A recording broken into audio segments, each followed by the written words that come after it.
fans are not going to like hearing this, but this did come out in the news yesterday. The Cedar Rapids Gazette did a piece on it. There was a change with the Iowa football discrimination lawsuit. And I want to preface this before we kind of finish off the show with this conversation that, Mark, I don't feel that the lawsuit is necessarily the appropriate way of handling some of the issues that transpired. And I'm not trying to say that Iowa handled the situation correctly. I think we can both agree that it's likely these players are going to get paid out. This is never going to go to court. Iowa's going to be paying a lot of players quite a bit of money, whether you agree with that or not. So I'm just telling you what happened. So basically the headline, I'll just give you the headline now, and then I can kind of give you a couple quotes. And I'll just, again, this is the Cedar Rapids Gazette that reported this.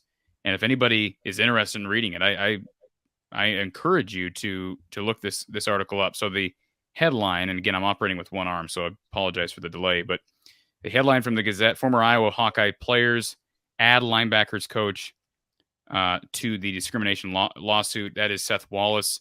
You'll recall, Mark, we've talked about Seth. He's been widely acclaimed here at Iowa for his work on the defensive end or defensive side of things, specifically at linebackers. But a lot of people think he's going to be a really good coordinator someday.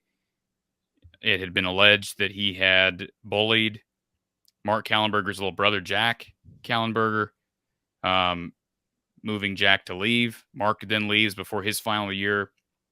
And there was never a suspension for Seth Wallace. We know that Chris Doyle got fired for some of what he was accused of. We know Brian Ferentz never got a suspension, right? They handled those disciplinary actions, so to speak, in-house. But I want to give you a couple quotes here. This is one former Iowa receiver, Jonathan Parker, and this is, again, from the Cedar Rapids Gazette, so I want to give proper attribution here. But the new developments are as follows, as it relates to, one, retaliation.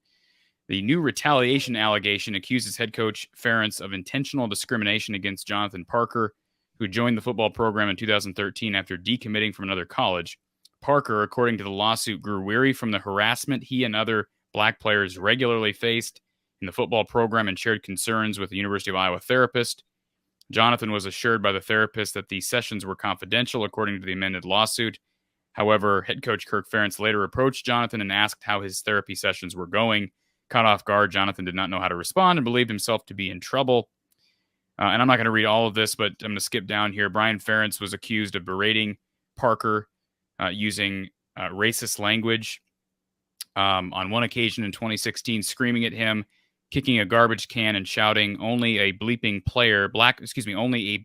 black player would do it that way, according to the suit. Quote, Kirk Ferentz watched the incident unfold from approximately 30 yards away, according to the lawsuit, noting Parker asked to meet with Kirk Ferentz about the comments a short time later. Despite acknowledging that he knew his son used bad and, quote, inappropriate language, Kirk Ferentz stood by his son's correction of Jonathan and advised Jonathan that he would not side with a player over a coach, according to the lawsuit. Kirk Ferentz then proceeded to steer the conversation to the topic of Jonathan's future in the program. Kirk Ferentz suggested Parker weigh his options for the next year. The lawsuit stated Parker transferred away from Iowa the next year. Now, that's not the only addition, but you see Brian Ferentz named again, and now Kirk Ferentz is... Because remember, he was removed, and this lawsuit had been amended, and Kirk Ferentz had been removed from the lawsuit. There's more involved if you want to read that article on the Gazette website. I'm not saying it's right or the players are being honest or they're not being honest. I'm just telling you what's out there. And if that's true, Mark, can we just play hypothetical for a second? If Brian Ferentz, I have no problem saying this over there. If Brian Ferentz said that to a player, if he said that you'd have to be a bleeping black player to do something stupid like that, he needs to be, I'm going to try to think of the nicest way to put it. He needs to be terminated, okay? Immediately, if that happened. So I'm not saying it did or didn't. I'm not saying he should be terminated. But if it did happen, he needs to be terminated because that's racism, correct? I mean, I don't know how we argue that. Sure it is. And Brian Ferentz has been allowed to carry on in a tirade in 2017 in the press box against Minnesota at home, where he berated an official publicly in front of a bunch of media members. Okay, he's been allowed to carry on with this offense that has been I don't even know what word to describe it, completely unproductive for years now. If this is true, not saying it is, he would need to be terminated. So we'll probably never know the answer, Mark, if it's true or not, because it's going to be settled outside of court, but it is out there now. I always have a difficult time trying to determine, okay, what is fireable and what is not. The reason I would deem that fireable, because there's all sorts of misconduct that a coach can undertake, whether racial or otherwise, that is horrible leadership and horrible decision making and way to treat any human. But that's just a situation where,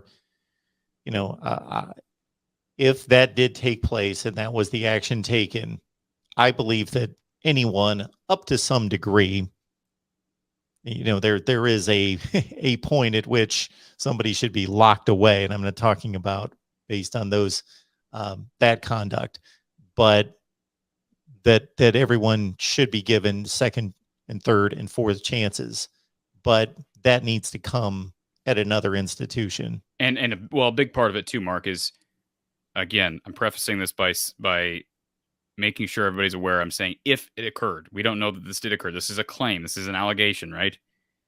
But this is not the first strike against Brian Ferentz if it did occur, because we just mentioned the incident in 2017 and his performance. So this would be the nail in the coffin, in my honest opinion, if it's true. Again, we'll never find out if it's true or not, but that's just, it is out there.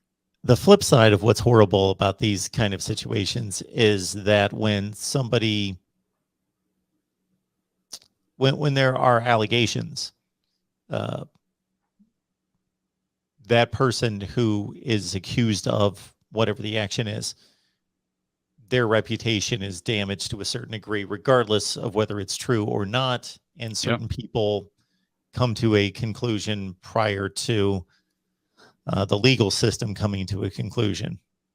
That's another unfortunate aspect of these kind of situations. It's the criminal justice system in this world that is faulty. It's never going to be, because you're dealing with human beings. And it's if those allegations, and let me just throw on the other side of it, those allegations are not true, I believe there should be repercussions for Jonathan Parker for making that claim. Because of what you just said, it ruins Brian Ferentz's reputation. So it goes both ways. But they're serious allegations. I guess that's what we can summarize this whole segment in saying. These are serious allegations. If they're true or not, it is a problem, whether you want to dismiss it or not as an Iowa fan, because it's another lawsuit hanging over the university. You're going to have more money paid out. I mean, it's inevitable. It's inevitable that there's going to be more money paid out to certain people. And you've already had PR nightmares with the field hockey stuff, and you've had, Chris Doyle, they paid him over $1 million to leave, and you just go down the list, all these different lawsuits and things they've had to deal with outside of court. And you can go back to the Rabdo scandal. You remember the Rabdo scandal, Mark, involving Chris Doyle? We'll have to talk about that another day. But there's been a lot, and Iowa fans will know what I'm talking about when I use that word Rabdo, but there's just been a lot, and it's another problem for Gary Barta as athletic director to sort through. It's just not going away. And the other unfortunate thing about these lawsuits is that they carry on forever. They just drag on and on and on. Eventually they get settled, but it just is like a cloud looming over things until they do get settled. Because I'll recall, you will recall, Mark, it's been over a year and a half since this a lawsuit was initially announced. Because it was announced the week of Game 1 in 2020. So October 19th or something like that. So, I mean, I don't even know how close we are. I would guess we're not close, because there's still amendments being made to the lawsuit, and so it is what it is. It's just unfortunate, regardless of who's telling the truth and who's lying. It's unfortunate, and it's just, you hope they can move past it, and you hope they're not true. You hope those allegations are not true, because as much as I've been critical of Brian Ferentz as a coach, I don't want to believe that those allegations are true. So I hope they're not, and we'll see what happens with the lawsuit moving forward.